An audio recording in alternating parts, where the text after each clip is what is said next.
허리가 아파서 병원 혹은 한의원 침치료를 맞으러 갔는데 3번, 4번 이상을 받아도 호전이 없습니다. 이게 과연 맞는 걸까요? 안녕하세요. 차 선생님입니다.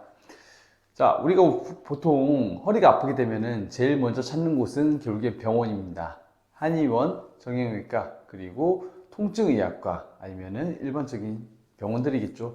자, 이러한 병원들을 찾았을 때 우리가 첫 번째로 하는 행위는 뭐죠? 결국에는 MRI, 엑스레이, CT 각종 사진을 촬영하고 내가 어떠한 이상이 있는지, 어떤 문제가 있는지 먼저 근본적인 원인을 찾기 시작합니다. 자, 근데 여기서 하나 놓치고 있는 것이 하나 있습니다.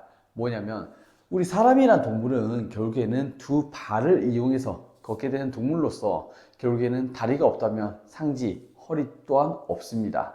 이 말 즉슨 결국에는 발가락을 통해서 다리가 공존이 되고요. 다리가 있었기 때문에 엉덩이라는 힙이라는 중간 지점이 생겼고 그 위에 허리라는 구간들이 쌓게 되는 건데, 자, 그렇다면 여기서 하나 간과해서는 안 될 부분이 뭐냐? 자, 허리가 안 좋다고 병원을 갔을 때는 그럼 다리를 자꾸 사진을 찍어보고 다리에 대한 정렬 상태를 확인해야 되는데 과연 그런 병원이 얼마나 있을까요? 일반적으로 우리가 허리가 아프다고 하면은 단순히 허리에서에 대한 문제점만 찾고 자는데 과연 허리에서에 대한 아픔이 단순히 허리에 대한 문제 때문에 아픈 걸까요? 자, 쉽게 설명을 좀 드리자면 이렇게 설명을 좀 드릴 수 있을 것 같습니다. 팔꿈치라는 구역이 내가 너무 아파졌어요.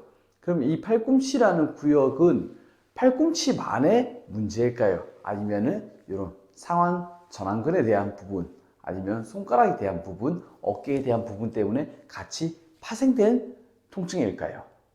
자, 이렇게 이해하시면 좀 편하지 않으실까 싶었는데 결국에는 발가락이 있었기 때문에 종아리가 있고요. 종아리가 있기 때문에 햄스트링이 있고 햄스트링이 있었기 때문에 힙이 있고 힙이 있었기 때문에 기립근이라는 친구가 있었습니다. 자, 그러면 엉덩이가 없는 기립근, 즉 다리만 있고요. 엉덩이가 빠진 상태예요. 그 상태에서 기립근이 있다고 가정할게요.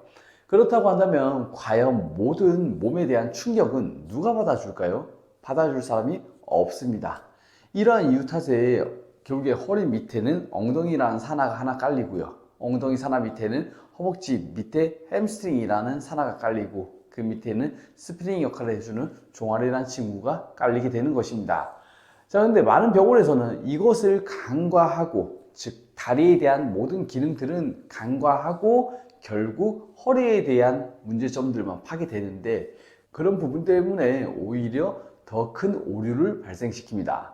이게 무슨 말이냐? 물리치료를 받고 고주파 치료를 받고 침치료를 받았는데도 불구하고 그리고 약을 주는 대로 복용했음에도 불구하고 2주 이상이 지나도 호전도가 없다. 그렇다면 사실 그 시술 방법, 그런 치료 방법은 정말 잘못된 영역입니다. 왜? 결국에 우리가 하나의 형태를 진행을 했을 때는 결과값이 나오는데 통상적으로 짧았을 때는 일주일이고요. 길게는 2주면은 거기에 대한 양상이 나타나게 됩니다. 가령 내가 허리가 아파서 운동을 하거나 아니면 침치료를 맞았다 가정할게요.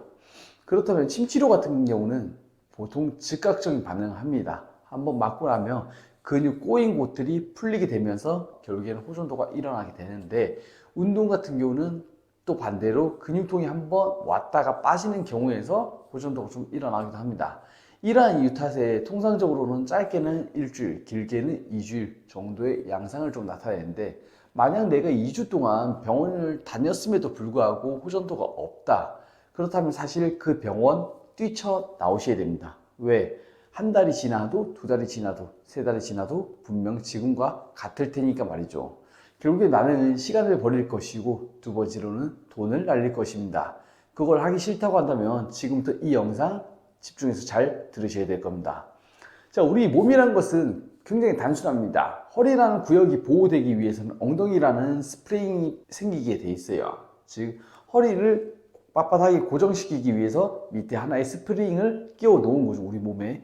자, 근데 엉덩이라는 친구를 잘 쓰기 위해서는 또다시 햄스트링이라는 허벅지 뒷부분에 대한 근육이 필요합니다. 햄스트링에 대한 근육을 또 쓰고자 한다면 종아리가 필요하고요. 그리고 종아리라는 근육은 결국에는 발가락의 힘에 의해서 지배받기 당합니다. 자, 그러면 이걸 좀 더 쉽게 그리고 육안적으로 보기 좋게 설명드리기 위해서 제가 손으로 한번 시범을 보여주겠습니다. 자, 지금 제 발가락이 있고요, 종아리가 있고요, 햄스트링이 있다 가정할게요. 자, 그러면 제가 여기서 손가락을 이렇게 쥐락펴락 했을 때 과연 쥘 때 이 전완근에 대한 힘이 들어올지 아니면 폈을 때 전완근에 힘이 들어올지, 이거는 지금 이 영상을 보시면서 한번 따라해 보시면 좋을 것 같습니다. 손가락을 이렇게 딱 펴주시고요. 이 상태에서 손가락을 땅을 쫙 찍어 보는 거예요. 땅을 찍었을 때 결국엔 전완근 하부 쪽으로 힘이 들어오는지 아니면 힘이 빠지는지 한번 체크해 보시고, 손가락을 펴줬을 때 전완근에 대한 힘이 들어오는지 빠지는지 해보시면 보다 더 명확히 이해가 되실 텐데, 자, 그러면 손가락은 결국에 발로 봤을 땐 발가락이고요. 그리고 방금 제가 힘에 대한 전달력이 들어온다는 전완근은 결국에 종아리와 햄스트링입니다. 이 두 개에 대한 힘이 결국에는 잘 발현이 되어져야지만 엉덩이에 힘이 들어올 거고요. 엉덩이가 힘이 들어와야지만 스프링 역할을 잘 해주면서 결국에는 내 허리가 충격이 와도 잘 견고하게 버틸 수 있는 힘이 생깁니다. 자, 이러한 이유 때문에 결국에는 제일 중요한 것은 풀어줌 그리고 운동, 이 두 개가 병행이 되는 거고, 단순히 운동만 했을 때는 유착이 자꾸 심해지면서 오히려 협착을 일으킬 수도 있기 때문에 가급적이면 풀어주는 것을 먼저 진행하시고 운동 진행하시고 또다시 풀어주시면서 굳어져 있는 조직을 자꾸 풀어준다 라고 생각하시면 좀 좋을 것 같습니다. 오늘 이 영상을 통해서 내가 어떤 방향으로 나아가야지만 내가 지금 겪고 있는 이 허리 통증에서 벗어날 수 있는지 기획을 좀 잡을 수 있도록 방향을 좀 설정시켜 드렸는데, 오늘 이 영상 또한 좋으셨다면 구독과 좋아요 부탁드리겠습니다. 감사합니다.